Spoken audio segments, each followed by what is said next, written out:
This is Unit 2, Exponential Functions. This is Day 2, Inverse Functions and Relations. Basically what this is going to do is set up about the second half of the unit.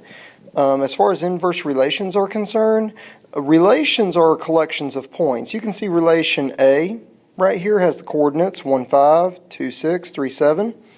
Relation B would be its inverse because if you look at all of its points, they are just mirror images of what you had over here. 1, 5 becomes 5, 1, 2, 6 becomes 6, 2, 3, 7 becomes 7, 3. And that's what the notes are saying up in this box right here.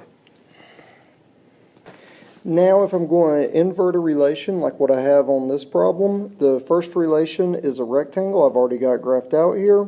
If I'm going to invert it, I'm going to take each coordinate and reflect it in y equals x. So 1, 3 will become 3, 1. 1, 0 becomes 0, 1. 6, 3 becomes 3, 6. And 6, 0 becomes 0, 6. So this would be my new graph right here in pink.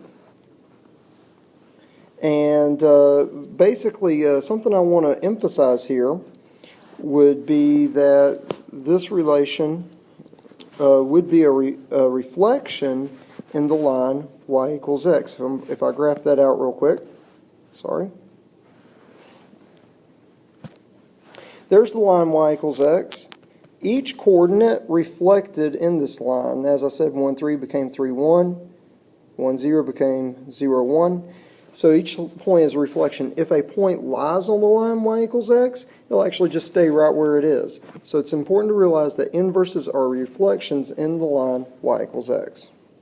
Now how it works for functions is that, let's say if f of x and f inverse of x are inverses, this coordinate would be 6, 2 for this function. That means 2, 6 has to be a coordinate in the other function.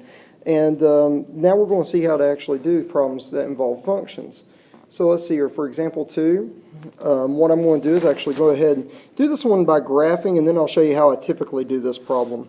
So if I were to graph it, I would graph the first function. I'm going to do that in green with a y-intercept of 1 and go down 1 over 2 and actually graph that line out. And now I'm going to invert that function. I'm going to reflect it in y equals x. You could do it by just using your 2 points that you used here. So let me go to this point, 0, 1. 0, 1 would have to become 1, 0. I swapped x and y. And 2, 0 was the other point I used, so that's going to become 0, 2. Flipping x and y.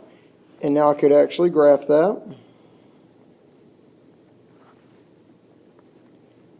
And that is a reflection in the line y equals x. I always kind of like to show that just to kind of like confirm what's going on. It's a mirror image.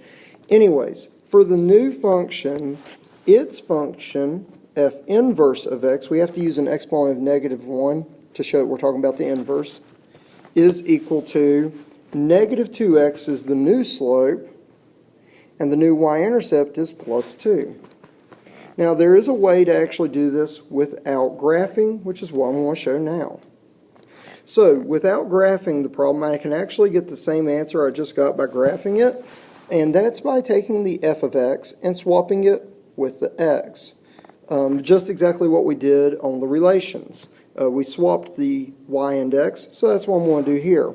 So where I have f of x, I'm now going to write x equals negative 1/2. And where there was x, I'm going to now put f inverse of x. I'm swapping x and y and plus 1. I forgot the plus 1 at the end there. Now that I've done that, all I've got to do is solve for f inverse of x. To do that, I will subtract 1 from both sides. So I have x minus 1 equal to negative 1/2 f inverse of x. I need to get rid of this negative 1/2. To do that, I'll multiply by the reciprocal, which is negative 2 over 1. Remember, you can reciprocate. Don't forget that over here on the left, it's going to multiply both the x and the negative 1. So it's going to be negative 2x plus 2 equals f inverse of x. And that's actually my answer for my function. F inverse of x equals negative 2x plus 2. And there's my answer. Now, what you've got to get used to is actually going through this process. Doing it algebraically, it's going to be much more effective for whenever we start dealing with curves. For lines, I can understand the graphing that I did first, but this over here on the right is going to be more beneficial to you whenever we get to curves and stuff like that. Okay, so on a problem where it's asking you to find the inverse, basically all you need to do is swap the x and f of x and then solve it out. So I'm going to make f of x, x, 1/3, and I'm going to make x, f inverse of x, plus 6. Now I'm going to be sure to make it an f inverse of x because I have inverted the function and I need to use that notation every single time I do that step. Now what I'll do is I'm going to go ahead and solve for f inverse of x. I'll do that by subtracting 6 from both sides. So I have x minus 6 equals 1/3 f inverse of x. And I'll multiply by 3 to cancel out the 1/3. And so I'll get 3x, take away 18, equals f inverse of x. So as my final answer, I would write it as f inverse of x equals 3x minus 18, and I've done it algebraically. It does say graph the function and its inverse. What you're looking for there is you're looking for the function and its inverse to be reflections in the line y equals x, like I showed you before. I did that in class on the Desmos calculator. You can do that as a check for yourself. Now to how to tell if functions are inverses of one another. They are inverses if you do a composition f of g of x and you get x. So that's what I'm going to do now to test and see if these two are inverses of one another, if f of x and g of x are inverses. As a forewarning, if you would rather just take one of the functions, calculate its inverse, and see if it lines up with the other one, that's fine. You're going to see if they're inverses or not. I'm going to actually do it by the way that the book says because you do get the added benefit of seeing what happens here.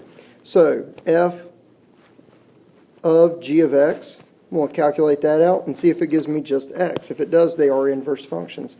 So this is f of g of x. This is function composition. We covered this the previous day.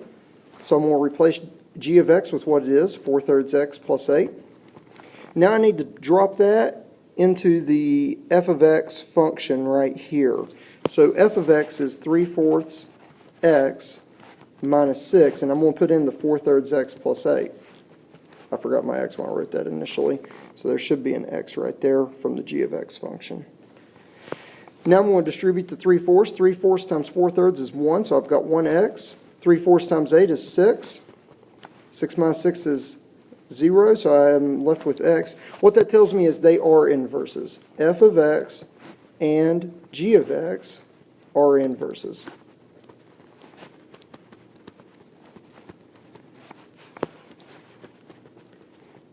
All right, that wraps up today. Please let me know if you have any questions.